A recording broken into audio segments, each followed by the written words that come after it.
Hey friends, welcome back to Lynn's Garden. It is almost mid-March, which means it is time to plant pretty much everything.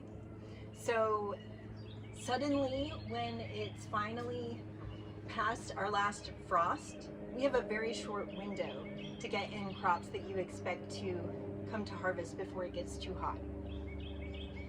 So because of that, I've just got to get to planting, and I'm going to be making a lot of planting videos because that's what I am doing right now. And so what I've got right now is some asparagus crowns, and I'm going to be planting these asparagus crowns all over my yard along the fence line.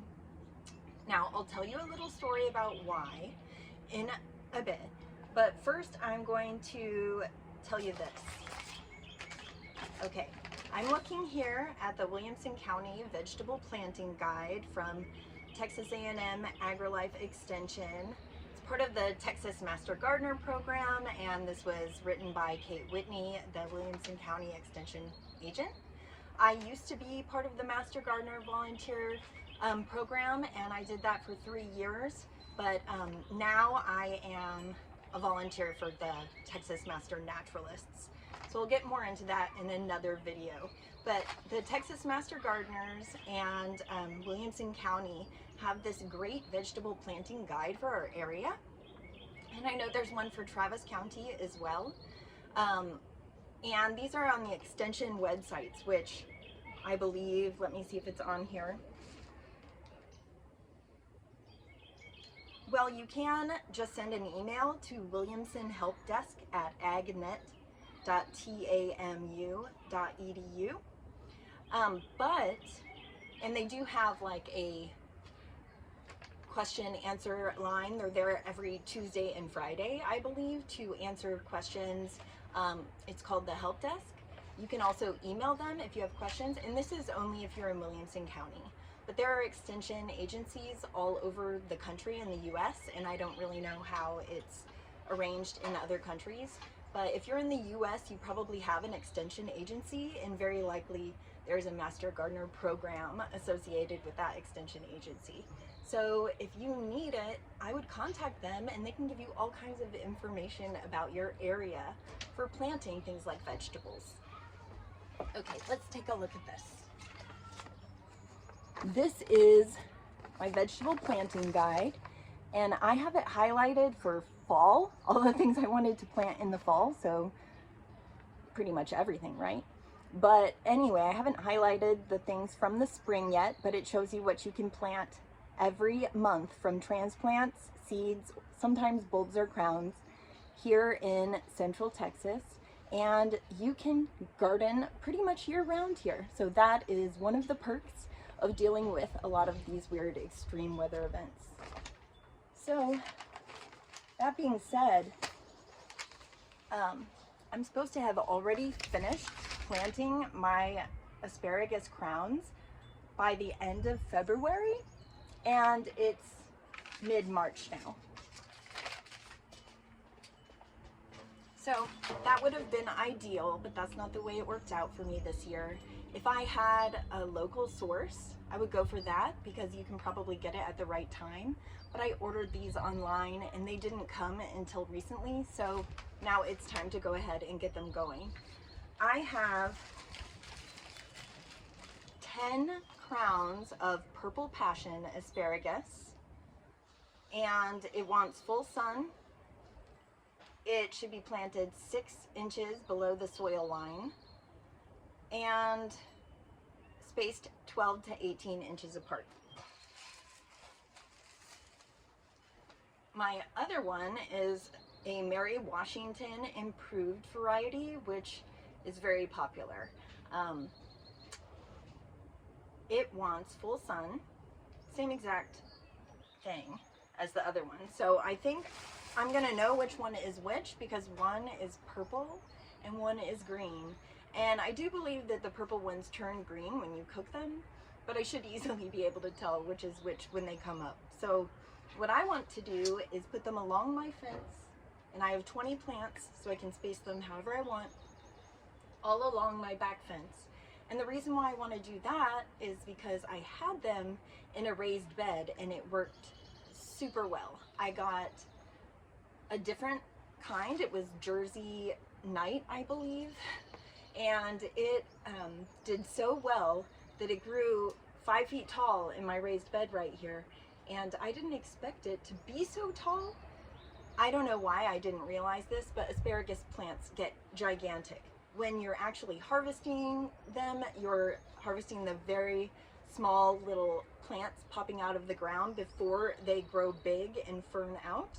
But you're only harvesting for a short amount of time of the year, and the rest of the time you're letting them grow big and bushy. They're also a little bit itchy and other things. And I decided I wanted something else here. So I'll show in another video when I do get my new raised bed set up and get things planted in that. But for now, I'm gonna just incorporate this into the landscape planting, and it'll actually look quite beautiful, I think. So this is something that's a perennial vegetable, quite expensive in the grocery store, especially if you want it to be organic and regeneratively grown. You can multiply that by 2 and to be organic, and then multiply it by 2 to be organic regenerative. So we're talking really expensive in the grocery store. Not to mention that it tastes so much better fresh from the garden, and you just can't even get that in a grocery store. So also, I can possibly harvest this for 20 plus years. So this is a really great crop for our area to incorporate into your garden, your landscape, your farm, your homestead, wherever you are.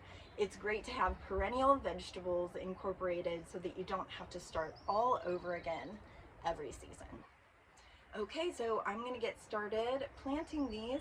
First, I'm gonna soak them, because if they're bare roots or crowns, I like to soak them for a while and then plant them so that they have a really good chance for a good start. All right. Along my back fence, I'm going to put these about 3 feet apart. They only need to be about 1 to 1.5 feet apart, but because I'm going to have them be mixed in with the landscape plants, I wanted them to be more mixed in that way, so it's not just a row of asparagus. So I'm going to show you what I did here. I've just had these crowns soaking. When they first arrived, I wasn't able to immediately plant them, so I put them in the vegetable drawer in my kitchen fridge, and they sat there for maybe a week until I was ready. And then I've been soaking these now for many hours, and now I'm going to dump the water out.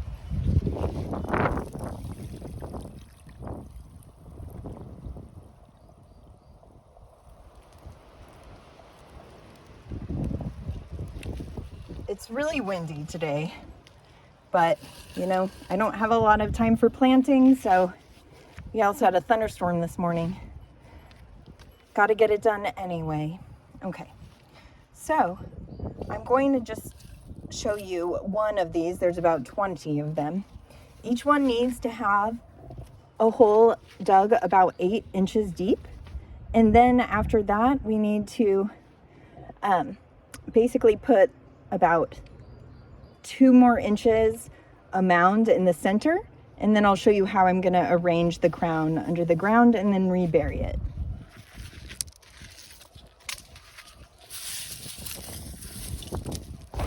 I've decided to put these about maybe close to 18 inches away from the fence.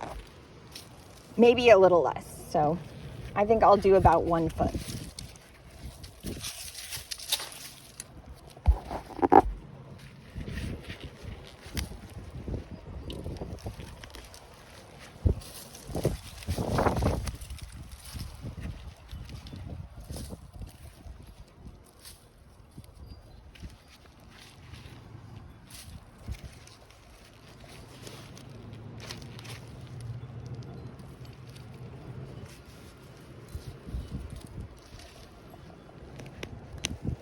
Again, as usual, I'm using my Hori Hori knife.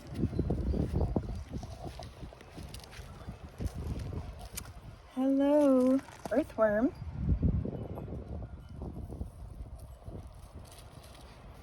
Lots of worms today. Yay!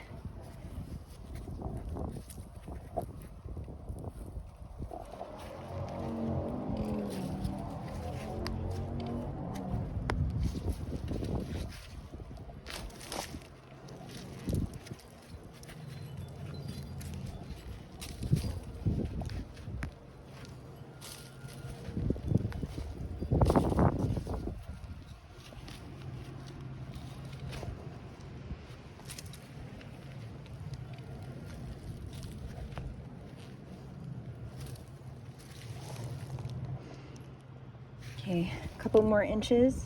Oh.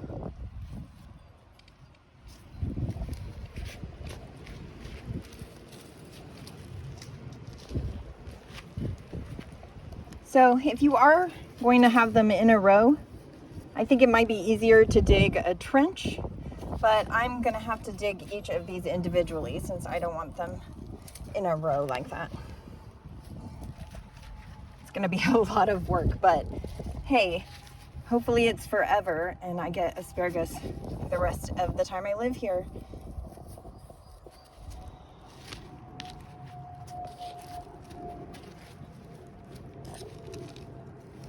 Okay.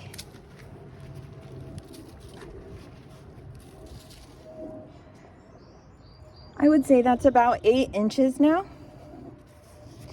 So here in the bottom, I'm gonna just loosen this soil up and I'm gonna make a little mound in the center, about 2 inches tall. Then I'm gonna take one of these nifty little guys, and what I also did was I trimmed the ends of them so they would be a little bit shorter, but also to encourage new root growth and the healthier roots, because some of the ends were kind of a little bit rotted already when they arrived. This thing looks really weird. This is the crown. These are the roots. This is what goes in the center. Okay, so you want to take it and kind of spread it out like a spider. Set it on top of the little mound you made. Okay, so now the center of it's sticking up about 2 inches higher, so it's about 6 inches deep. And these ends are about 8 inches deep. And then I want to fill it in. So I'm going to break this up just a little bit.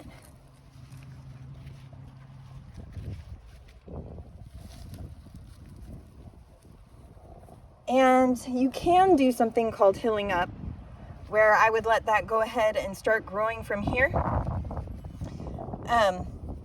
But because I don't want to have to deal with getting more soil to hill it up later, I'm going to just put it all back in. I think it'll make it just fine.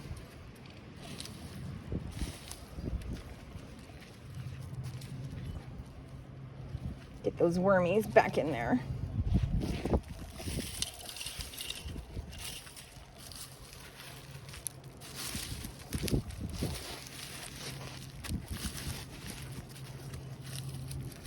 Okay, I'm gonna use this little rock I dug up as a marker for now. And I'm gonna try and put some of the mulch that is over here back over it. And then the last thing I have to do is water that in. But that is it for today. I'm going to do the rest of these. I've got about 20 of them. And if you have any questions about asparagus planting, or if you've planted asparagus in your garden, please let us know how it's going, what kind of area you've got it planted in, what varieties you have, and if not, if you want to get some asparagus going, let us know if you need some help figuring out what varieties and how to plant them in your area. So thank you, and I'll see you in the next one.